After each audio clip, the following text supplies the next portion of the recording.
My name is Mary Schaefer. I'm the Executive Director of the MIT Leadership Center, and it is my pleasure on behalf of the MIT Leadership Center to welcome you to this event that the center is sponsoring. Some of you, this is a debate, dialogue on what's wrong with business education today, or maybe what's right, or could be right about business education. And Ricardo Semler and Henry Mintzberg will be having this dialogue, this debate with you. Some of you may already know, many of you may already know Ricardo, if you're taking his very popular standing room only leadership course at MIT Sloan this semester. He is the chief executive of SEMCO in Brazil, which I've read is the most famous company in Brazil, probably because of Ricardo Semler.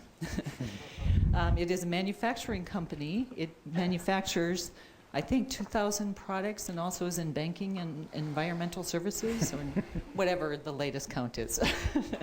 He is also author of Maverick, which talks about his transformation, the transformation of SEMCO, and also the 7-day weekend. We can thank Ricardo for bringing in and inviting our other special guest today, which is Henry Mintzberg. Professor Mintzberg is coming back to MIT Sloan, where he got his PhD and his Management of Science, Master's in Management of Science degree. At that time, MIT Sloan was not granting MBAs, but they were granting Masters of Management in Science. So we welcome him back to MIT Sloan. He is the Cleghorn Professor of Management at McGill University in Montreal. Montreal, right? And where he has been teaching since he left Sloan, so we are delighted to have him back here. There's lots more I can say about both of these men, but I'm sure you want to hear from them, not from me, so I'm going to turn it over to Henry Mintzberg and Ricardo Semler. Thanks, guys.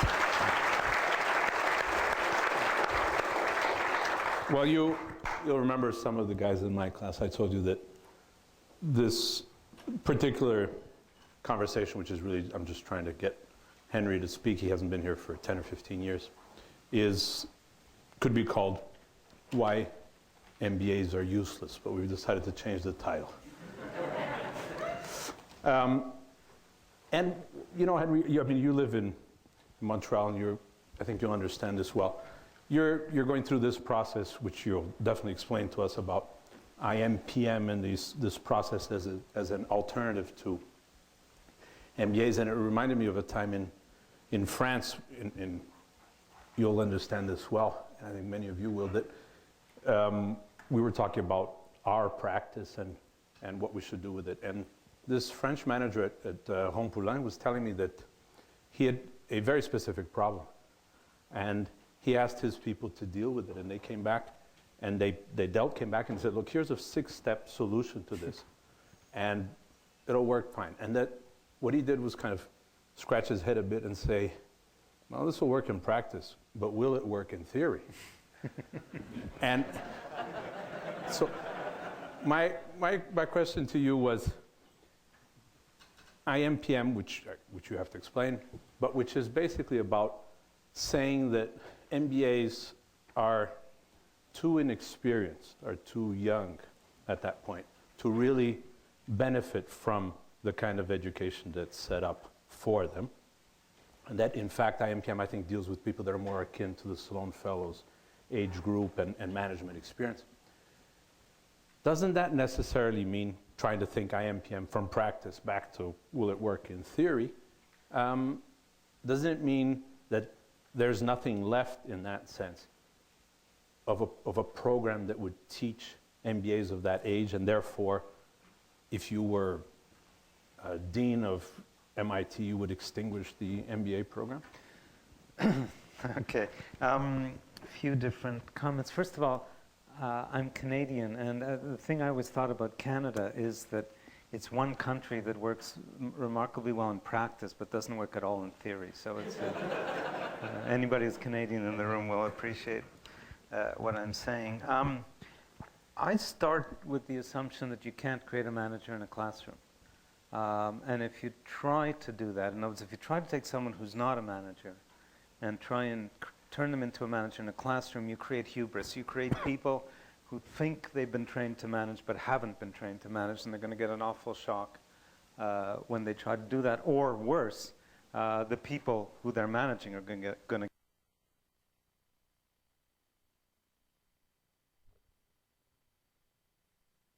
get an awful shock.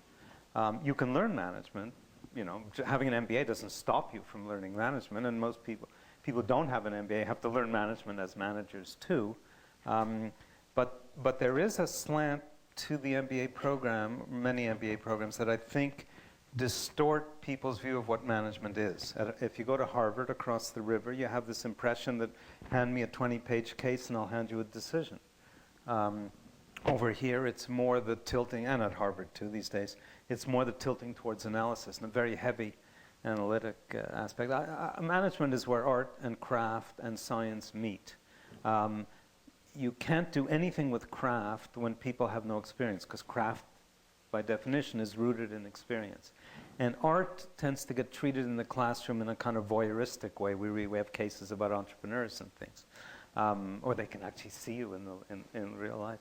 So the emphasis is really on the science or the analytical side, and I think that distorts things. Now, I wouldn't close down the MBA programs.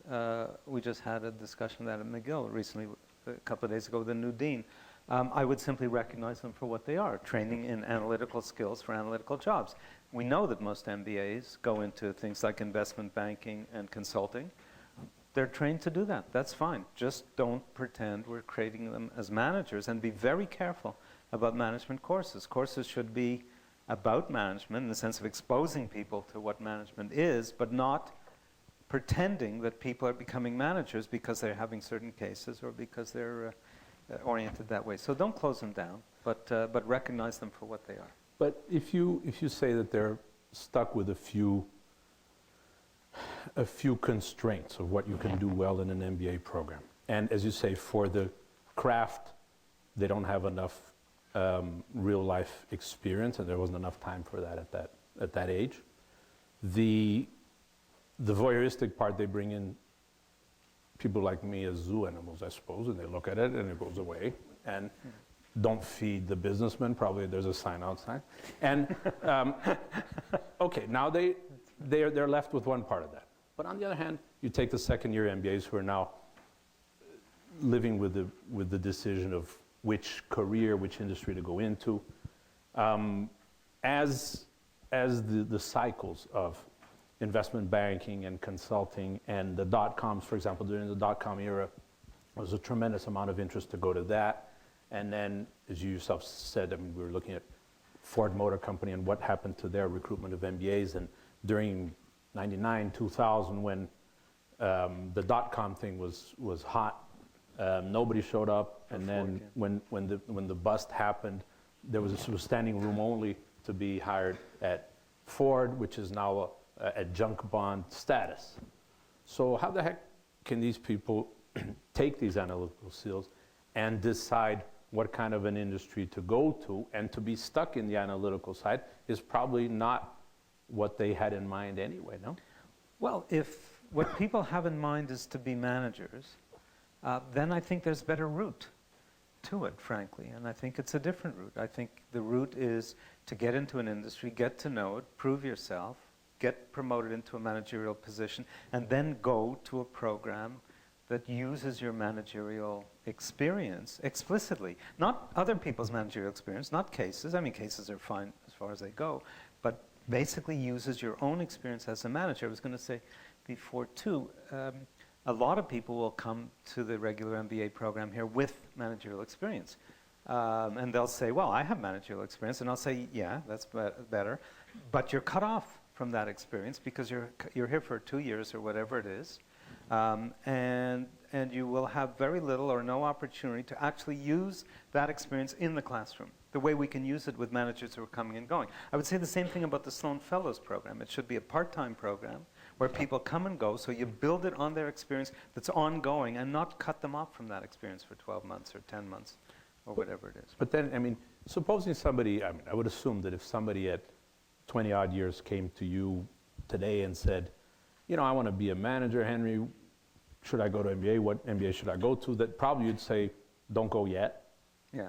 And if you say don't go or don't go yet, My question is to the people who've spent 1 or 2 years here, how can they capitalize on this, on what they did learn here? And then later, obviously, I wanted to try and get you to tell us how you would redesign the MBA program in the future. But first, with the people who are here, what do they do about that they already didn't follow your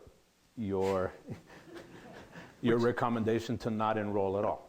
Yeah, and the book has been out for a couple of years, so a year and a half, so there's no excuses anymore. There's no excuse right? for them to be there. So please, everyone, that was it. Well, let me say one other thing. When people come to me, as they used to, they don't anymore.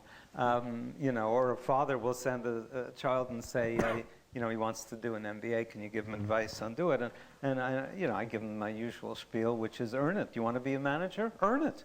You shouldn't be a manager because you've got an MBA. That's nonsense. You should earn your managerial stripes. And the eyes glaze over, and it's kind of like I came to find out what school to go to, and you're giving me all this nonsense. So except Joe, I mentioned this in the book. A guy named Joe who sort of looked at me like, And it's interesting to track Joe's career. He got into a very interesting organization. He worked there for a number of years, did really interesting things, and is now studying at London School of Economics in a different field. He's not doing an MBA. So there are some. But let's take your question as it comes.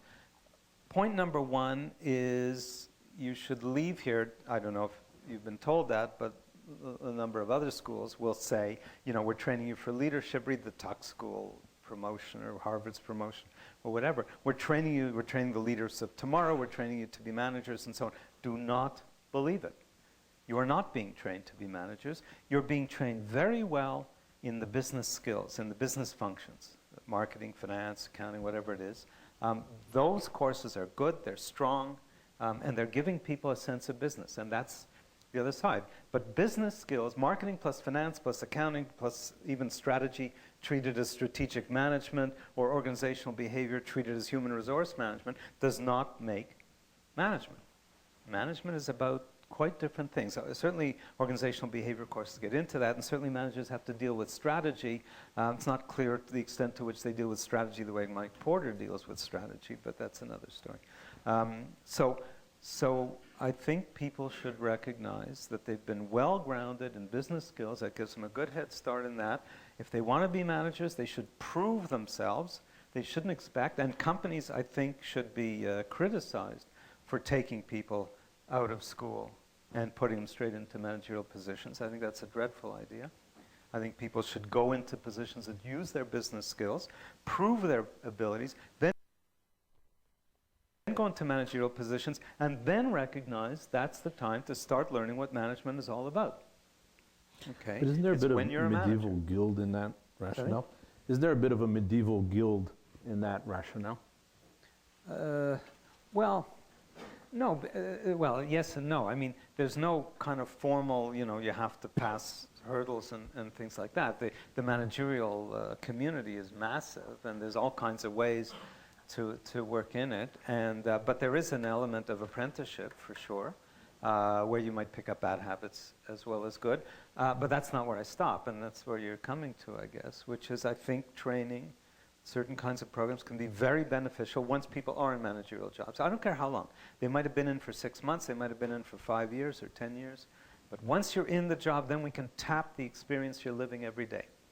And that's when we can really do interesting things with people. Can you make a connection between that and, there's a lot of Asians here, between bar and bartenders and that whole restaurant? Bartenders. Well, yeah, I'm not sure the connection. I mean, bar to me means this sort of sense of place, the sense of community. Nonaka and Tammy, who write a lot about Ba, have been very active in our programs. Our students get huge doses of Ba. They're all talking Ba nonstop. But I don't know if they're still doing it. I haven't been at the Japanese module for a while, but our program's 10 years old. But there is that sense of, there's a sense of what the practice is about. There's a sense of absorbing it rather than learning it formally. Yeah. And that fills the craft side. How could the, I mean, because at this point, obviously to say, well, look, you've gotten a part of this, now go out in the real world and find out what it's like, they're going to do anyway. I mean, there's no option at this point. The question is, if that craft is missing, then one, how do you design it into an MBA program which you don't believe enough in anyway? How would you redesign that? And then I'll try to answer again the first question to them, which is, how can they still make use of what's lacking and still make this experience worthwhile from that standpoint? I get that question a lot, and it's trying to force a sort of a round peg into a square hole, because I start with the premise that you have to have lived and learned and appreciated management to manage. So I'm uncomfortable with the idea of how do we bypass that to give people a sense of it anyway. I think cases are dreadful. Cases are fine in terms of being exposed to other people's experience, but they're not a way to feel a manager just because you're playing management for 80 minutes in a Harvard classroom. That's no way. That's not management. But for example, I'm thinking aloud here, if you were to break the MBA program so that it became an 8-year program and you took a module at a time, that would solve a part of your problems? Yeah. Look, I maintain that regular MBA programs train the wrong people in the wrong ways with the wrong consequences vis-a-vis management, not vis-a-vis business skills. And that EMBA programs or Sloan programs or whatever train the right people in the wrong ways with the wrong consequences, because they take people who are managers and then they don't use, mostly, there are exceptions, but they don't use that managerial experience. So I say, number one, you start with managers. Number two, you leave them in the job. So we're looking more like EMBA programs. You leave them in the job, so they come in periodically. I think weekends or evenings are not as good as blocks of 1-2 weeks at a time. And then you build the learning around their experience. That's not to say we don't fly over like pigeons and drop our pearls of theoretical wisdom. I think we do that. We input to the class. The model I sort of describe is the faculty brings concepts, theories, practices, techniques, etc. The students, the participants bring experience, and it's where those meet in the classroom that the interesting things happen. Now, when we started our program, there was a woman named Nancy Bedore, who created executive education at Ford very successfully. And I was chatting with Nancy about what we were doing, and Nancy said, how are you going to seat them? This is a key moment in the design of our program. And I said, she said, how are you going to seat them? And I said, I guess in one of these U-shaped Harvard-type classrooms. And Nancy said, not those obstetric stirrups. And the women smile because they know what obstetric stirrups are like. And it got us thinking that this is a good room. Notice where you're all looking and facing. You're capable of talking to each other. You can have a discussion with you in a case class, but you're sitting there as an individual. You're not sitting here as a member of a team or an interactive way. You're all a bunch of individuals, and in a case discussion, you can interact with each other as individuals, but we're sitting in what Harvard calls the pit. And we're the ones in a case study classroom orchestrating this whole activity, as you and I are doing now, but it's not the same thing. But in a case discussion, it's very well orchestrated. And if Harvard's running 8 sections of the same case, okay, they're spending a lot of time discussing how to teach that case. And you're all sitting here saying, hey, we want to determine where this case is going. And you got a professor here who's been meeting other professors discussing how this case should be taught. Question of how much discovery there is in that process. And by the way, in our program, the hardest people to convert to the kind of pedagogy I'm talking about are the case teachers. They're usually the ones who most have to be in control of the class, much more than lecturers.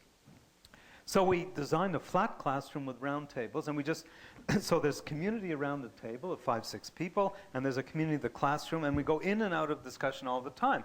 So when we present something, some conceptual material, we turn it over to the tables and say, does that resonate with you and your companies? And depending on how they're there, we prefer that they come in company groups.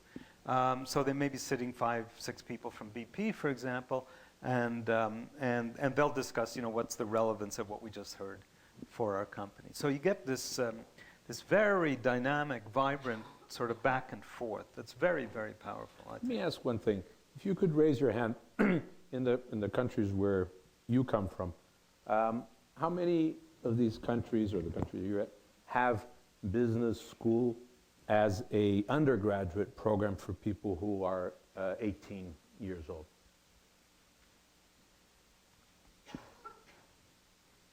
Yeah, obviously, representation of the world is probably not statistically here, but a significant amount of other countries, therefore, have business not for people who are 28, but for people who are 18. Yeah, yeah. So tell us a little bit about that. How? I think that's easier. I think that's easier because nobody much pretends in undergraduate programs that they're creating managers. So they're kind of free to have a good time, to do things that are more intellectually interesting. I think the undergraduate program should be much more rooted in the basic disciplines, economics, sociology, psychology, anthropology, geography, just to expose people, sort of enhance their ability to think. I don't see any sense in giving people marketing and finance at the age of 18. I think it's a travesty, and certainly not strategy. But that I do think is what happens mostly. I think there's very little of the rest. No, I mean certainly in Brazil. Oh, in this country, I think there's a lot of it's more liberal BBA that look like MBAs. I think mini MBAs. The amusing thing always happens when someone does a Bachelor of Business Administration that looks just like a Master of Business Administration, and then the issue is, must they do the marketing course? And let's say they do it in the same school. Must they do the marketing course? They already had the same marketing course at the bachelor's level, and the schools tie themselves in knots because they know that, how can they say no? How can they make them or her take the course again, on one hand, but on the other hand, it's supposed to be a master's, not a bachelor's. But take the third group, which is take a group of managers who are living marketing every day, and then tailor that course to those people, and it doesn't matter if they've done it at a bachelor's or a master's, a conventional master's level, because you're going to do such different things with them, and you're capable of doing so much richer work with them, that the earlier courses aren't that relevant. But if you, let's say, I mean, there's a debate here, obviously, whether this is a science. You're saying there's a certain amount of craft. Is it a practice? Let's say HBS probably deals with it more as a practice. Yeah. Stanford probably less. MIT is somewhere in between. So the question is, if you took the same rationale, you would also say that a doctor, an architect, and an engineer need to go out into the real world first, and they need to know to get the ropes and then come back. Are you saying that there's not enough science in the business school to make it? Partly I'm saying that. Look, there are no natural surgeons, okay? I mean, somebody isn't sort of born and developed and is a natural surgeon. I don't need medical school because I'm a natural surgeon, okay? But we have all kinds of natural managers. We have all kinds of people who are hugely successful as managers, never spend a day in a management class. So there's not a profession in any stretch of the imagination. It's certainly not a science. There's nothing, almost not nothing, but there's not much that it can be prescribed by scientific technique in management. It's a practice. And so it's completely different from things like engineering or medicine or what have you, one thing. where you need to be grounded first before you can practice, before you can apprentice. But before you go on, I want to just again, you raise your hands, and we'll get into debate with you in a minute, but to ask you, how many people when you entered MIT thought you were that you were going into a science?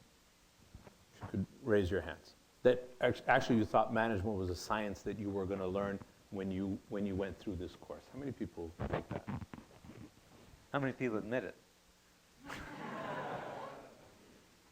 It's interesting because it can't be zero. Zero hands practically went up, which means it's improbable that zero people thought that. It's an interesting process to see how people classify themselves. So how many people would have said that you were going to learn a practice?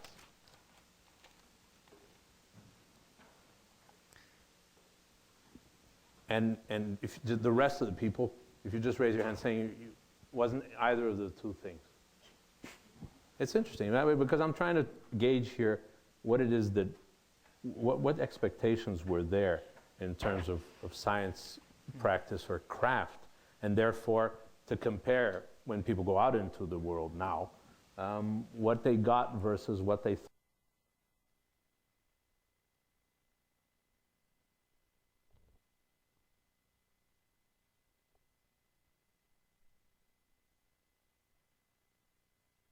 thought they were getting. Well, if you said how many thought they were going to be getting a better job, you might try that one. Making more money would be no one here. Yeah. But again, the better job, making more money, essentially is about something much more important than that. These are instruments that people are caught by. They'll take on a student loan and then pay it off. And then they need the job and the higher pay, and this is a self-serving cycle. But essentially, no one I think is able to be happy with a good job and with a good salary. It's only a very small part of life, no? Yeah. And so my question is, are people in the MBA program with such a limited vista of their life really just trying to get an imprint of prestige, a grief that will stick to their resume for the rest of their lives and give them the ability to go faster on the management track, or as you said, or used a quote that says that the problem with being in a rat race is that even when you win, you're still a rat. I mean this, and so the question is, how do you go through this process if in the end you will realize sooner or later it's got to be anticlimactic to finally have the job and the salary and know that that's not enough. So my question there is, if it wasn't really for the science, it's not, in the end, it can't be ultimately about the salary and the job, even though it seems that way as a carrot for a short time. What in essence is management education giving these people? Well, one of the things I'm very critical of in the book, and I don't think I don't think I had found anything from this school. Maybe I was prejudiced, so I didn't want to find it. But I certainly found things at Wharton and Harvard and lots of other places, a kind of a hype that I think just distorts totally what people who read that and take it seriously as applicants take out of it. So I wouldn't underestimate all that. The ads that appeared for years in The Economist, shows a picture of Mount Everest and says if you go to Wharton you'll climb great heights or something, or London Business School is going to make you into a global manager. I mean, nonsense, absolutely. But you're saying a lot of people fell for that? I think it's just part of the whole aura that surrounds the MBA. I think the MBA has been so hyped up, and so look at this place. I mean, I got a Master of Science. It's fine, and now it's got to be MBA too. I did a session with a dean and a group of students on video in Argentina, and at one point I said to the dean, "Do you teach an Argentinian style of management?" And he said proudly, "No, we teach the universal style of management." And I said, "You mean the American style of management?" Okay, that's the universal style of management, it's the American style of management. Shareholder value is not a universal value, it's not even a value at all. But it's against any human values, but we can get into that. So countries around the world are ignoring their own cultures, ignoring their own situations, ignoring their own managerial styles, and just imitating what's happening in this country, which maybe works for this country, although frankly I think it's becoming terribly dysfunctional in this country. Yeah. One of the data points I have, because you talked about, you become a manager, and how do you feel then?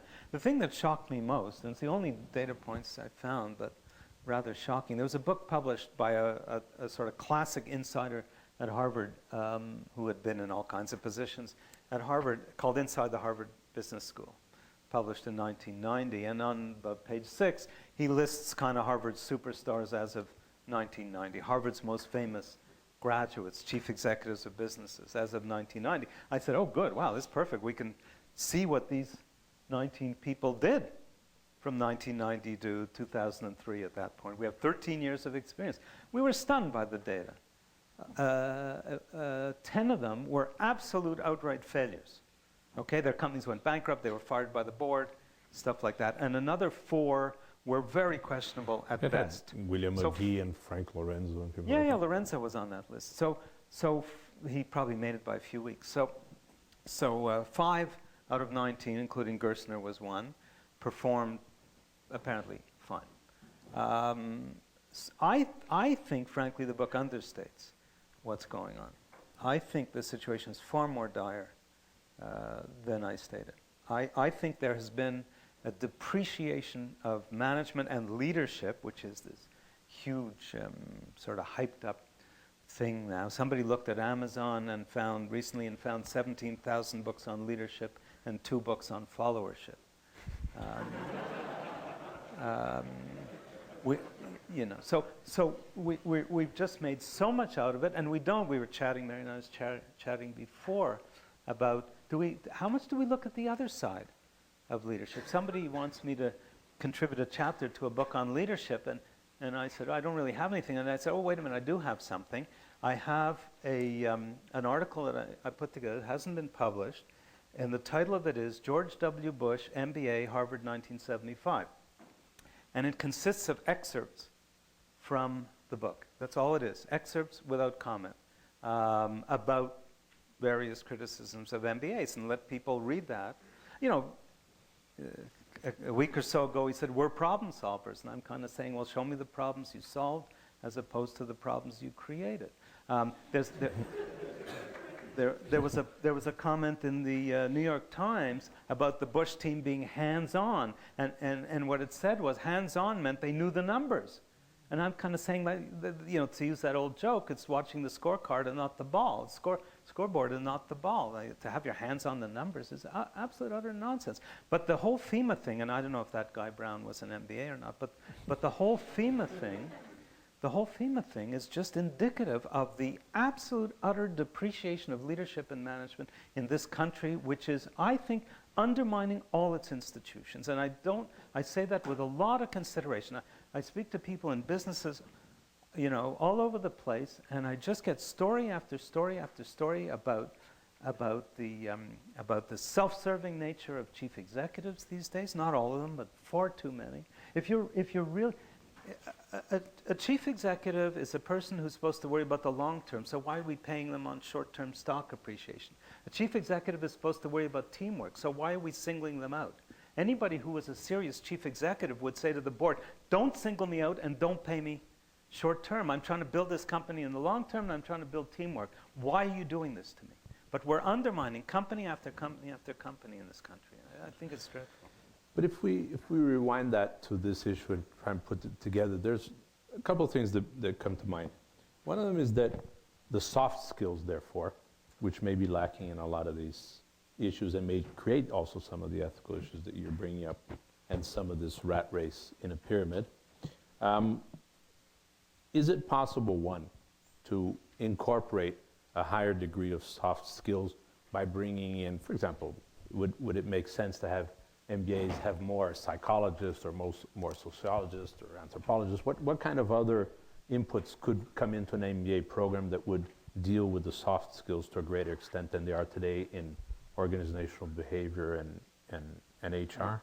Business schools have been trying to do that for 30 years now without much success. They keep talking about soft skills, they keep doing it, and they don't get anywhere with it. You know, we don't have soft skills in our program for practicing managers, but you watch what goes on, and you watch the discussion, and you watch the natural stuff that comes up all the time, and it's almost nothing but soft skills in a certain respect, because they're constantly raising issues. How I dealt with this, or how do I deal with this, or can I get advice on this, or, you know, whatever comes up is discussed in such a way that the soft skills, not so-called, nobody ever uses the word soft skills, the practice of management, which is largely soft skills, is there all the time. It's there all the time. We don't have to bring it in. That's the problem. It's like a course in ethics, you know. We get Enron and all the rest, so we drop in a course in ethics to make everybody ethical, next to 12 courses on shareholder value. You know, But would it make get sense ethics to by having courses in ethics? But are you saying that would it be desirable to bring in more of these soft skills through programs and through classes that are not analytical? No, I'm saying that in a natural managerial program where managers are learning from their own experience and bringing in and using and making use of all kinds of conceptual ideas that come out of research and so on, the soft skills are naturally there. The ethical issues come up all the time, and they come up in very natural ways. So we don't have to bring them in. So it's this idea, this kind of decomposition. We got this course in ethics dropped in, or we got these soft skills dropped in. the analytic and the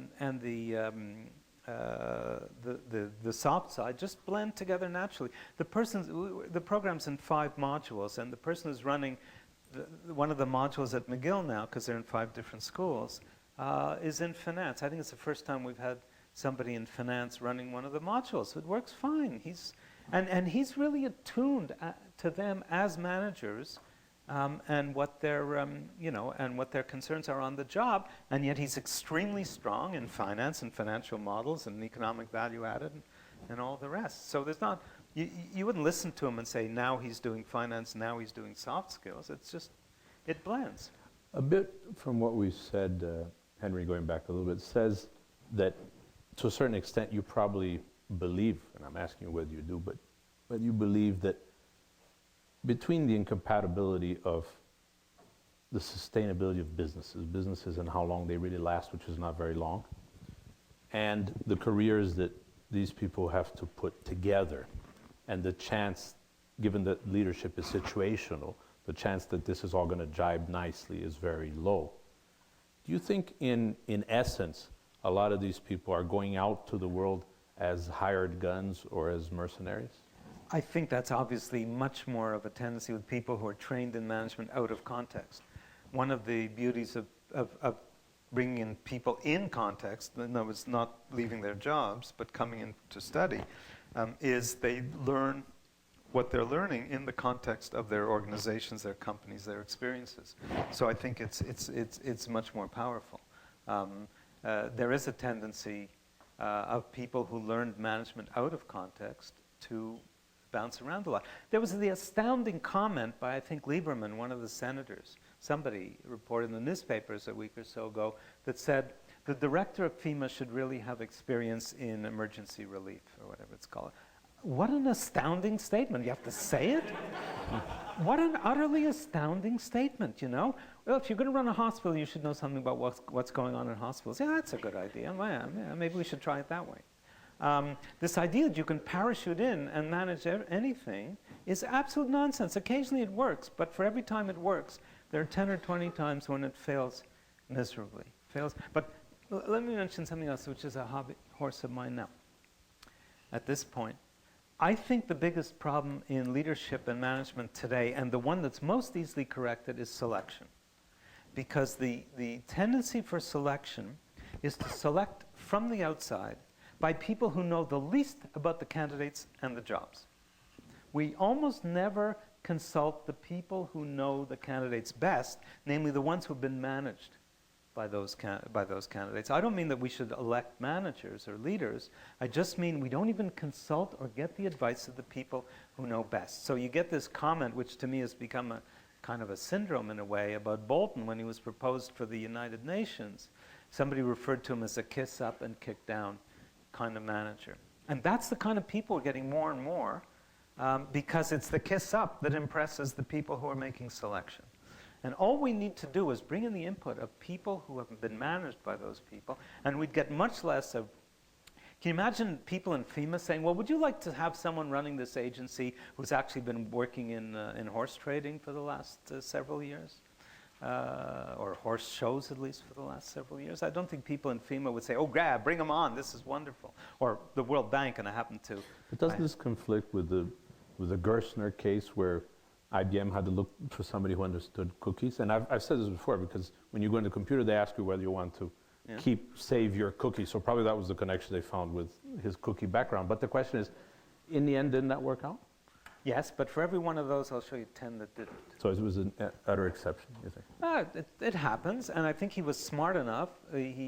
About a year into the job, he told the press, you're not going to get any, how did he put it? You're not going to get any vision thing out of me. He was smart enough to do it that way, but then look at Welsh. Welsh spent his career in General Electric. He knew that company cold, so, you know, I mean... That reminds me of something else. When you think about the kind of business world and hierarchy that is taught at the business school, it's basically a remnant or a legacy of a military hierarchy. This is basically what we know, and basically what happens here is not that different from boot camp or from West Point. It is, and if you took Jack Welch and you said you're going to run the U.S. military forces, and you took Norman Schwarzkopf and said you're going to run GE, not a lot would happen, I think.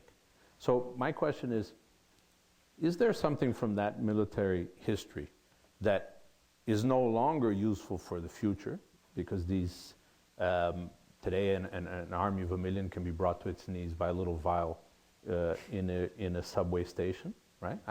The last time I was in New York, just for the heck of it, I called up the guys who run a chopper service around Times Square.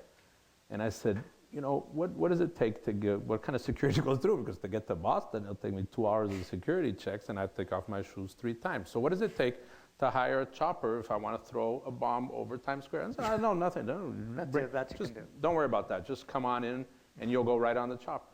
So that's an interesting comparison. But what I meant to say is that if this military mode probably cannot deal with the new world that's out there, and the organizations that have been taught here have been caught with their pants down in the dot-com era, where suddenly out of nowhere, kids in garages or things called Yahoo are now worth more than companies which have become junk bonds, companies that have been there forever. How is it possible to teach the future of that when what we have is only a good understanding of the past? I'm sure there are people here, I know there are people here who portray very different perspectives on hierarchy, for sure. So I imagine people getting exposed to different views, but getting exposed, again, is not the same as living it one way or the other. I also think it depends on what you're doing. I remember years ago seeing something on television about building a dam in some remote part of India where 100,000 people were carrying rocks and throwing them onto the dam, and I thought this is not a place for participative management, you know, not exactly the right location for that.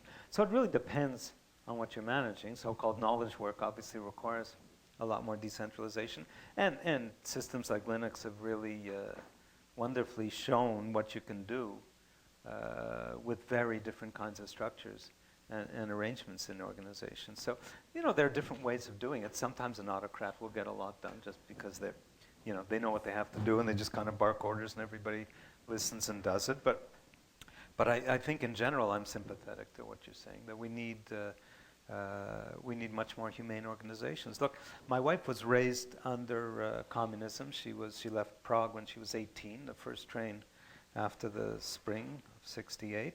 And so she knows communism all too well, and she knows large corporations all too well, because most of her career has been in large corporations, and she doesn't see much difference between the kind of mind manipulation that takes place in large corporations and took place under communism. And I'm not saying that for shock effect.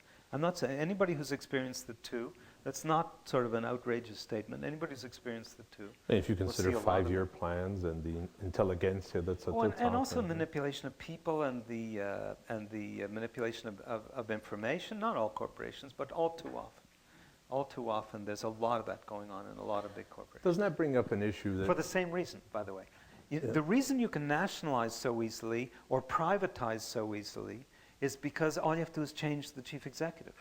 The hierarchy stays intact. Whether the phone company is owned by the government or owned by private sector, the hierarchy stays intact, the jobs stay intact, the whole system stays intact. They just report to a different person. So in a sense, nationalization, privatization became rather easy. Just move it back and forth. What the really hard part is to move to the kind of system you're talking about, which I think of as the social sector, not the private sector, not the public sector, but the social sector, the NGOs, the not-for-profits, all those kinds of organizations that are much more participative, much more engaging, much more democratic, often, not necessarily, but often. And that's the hard one to go to, but that's where we need to go, I think.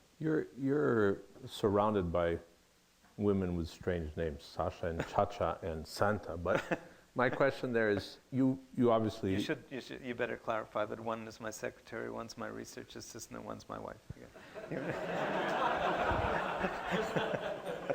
Why not? And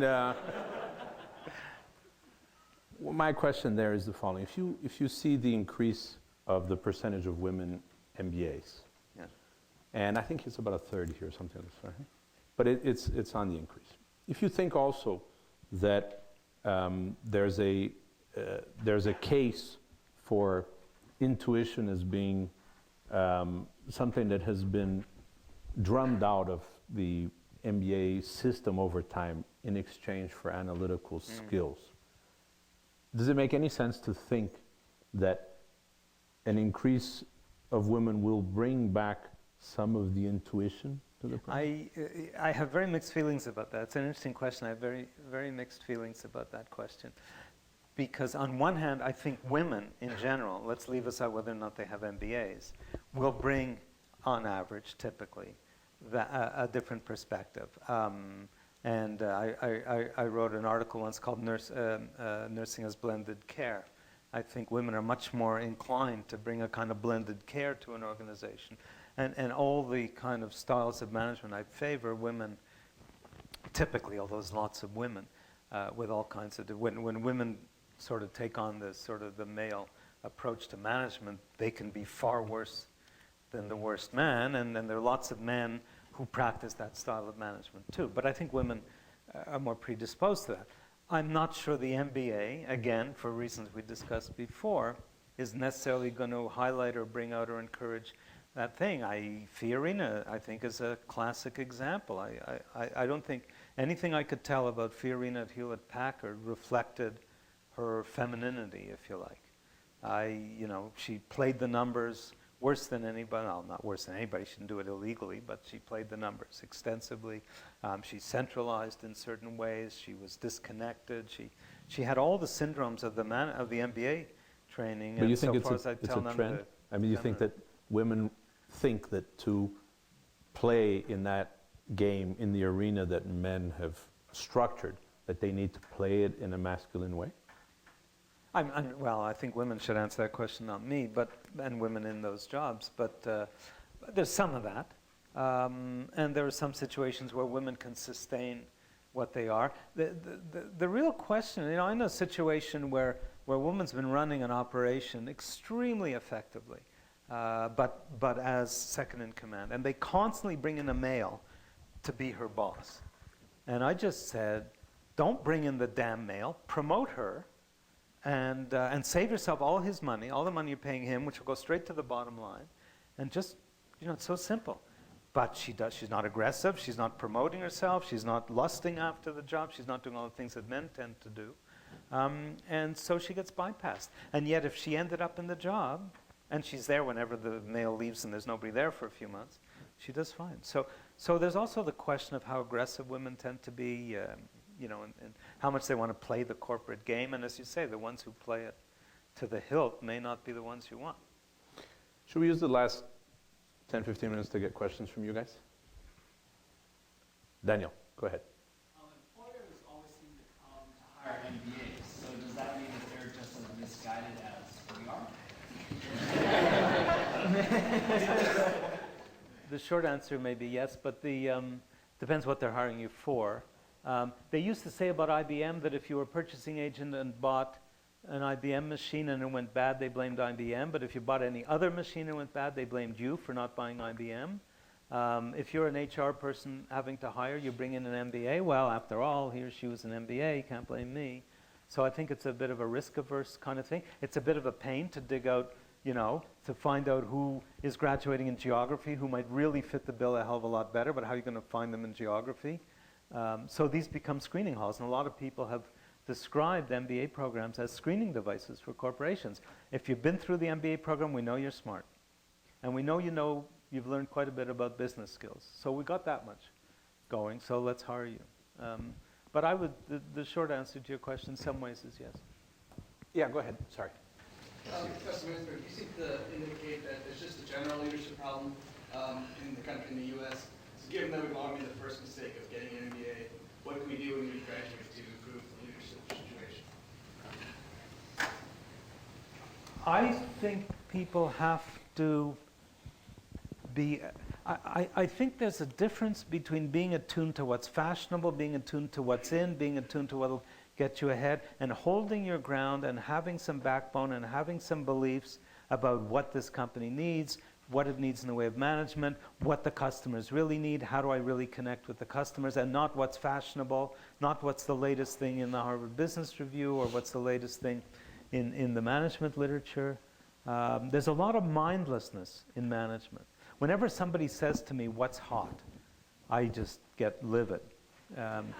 Because what's hot is probably wrong. It's certainly wrong if you're viewing it as hot. It may be perfectly reasonable because things become popular because they may make sense, but if you're interested in it because it's hot, you're an asshole. Pardon the expression. There's a kind of mindlessness versus a mindfulness, and I think we need mindful, thoughtful managers. So, I mean, it's a little hard to say go out and be thoughtful, but stand your ground and don't do things that you just think don't make sense.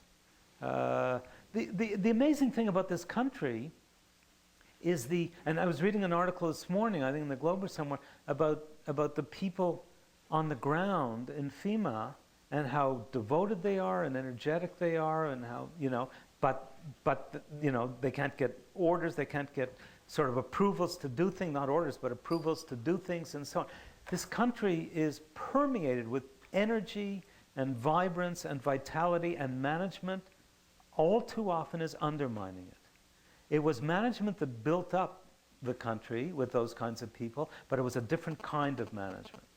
Okay, there's a man named Locke at the University of Hawaii who writes about this, but it was a different kind of management, and he describes the brilliance of American management as largely rooted in logistics, and that's what he sees as the genius of American management during World War II in the military effort.